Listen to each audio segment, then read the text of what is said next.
When Tasha landed her first job at a luxury hotel in Nairobi, she promised herself one thing: no distractions. After years of struggling through university, juggling 2 part-time jobs, and living in a tiny bedsitter, she finally had a chance to build the life she dreamed of. Her plan was simple: work hard, save money, and start her own event company within 2 years. But then she met Liam, the hotel's mysterious new investor. He was everything she avoided: charming, confident, and dangerously handsome. The kind of man who walked into a room and made everyone else fade into the background. Still, Tasha tried to keep things professional. Until one rainy night, when everything changed. Liam had stayed late reviewing hotel reports, and so had Tasha. The storm outside made it impossible to leave.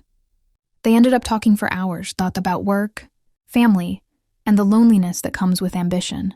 When their hands brushed, something unspoken passed between them. One thing led to another, and by morning, she knew they'd crossed a line that could never be erased. Weeks later, Tasha stared at 2 pink lines on a pregnancy test. Her world froze. She wasn't ready, not for motherhood, not for scandal, and certainly not for love. She tried to hide it, to pretend everything was normal, but her morning sickness gave her away.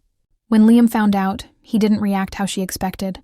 Instead of anger or denial, he simply said, "You're not doing this alone."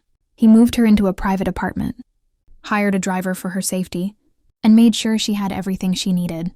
Tasha protested at first. She was independent, proud, and hated being treated like she couldn't manage. But slowly she realized Liam wasn't trying to control her.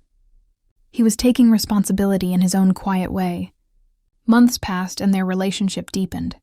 He attended every doctor's appointment, learned how to cook her cravings, and even built a small nursery by himself. When their daughter Amara was born, Tasha saw a side of Liam she'd never imagined: gentle, patient, and hopelessly in love with both of them. Looking at her sleeping baby one night, Tasha realized how life had twisted her path in ways she never planned. She hadn't expected love, hadn't expected motherhood, but somehow, she'd ended up with both. Yes, she was accidentally pregnant, but from that moment on, she was forever spoiled by love, by care, and by a man who never once made her feel like a mistake.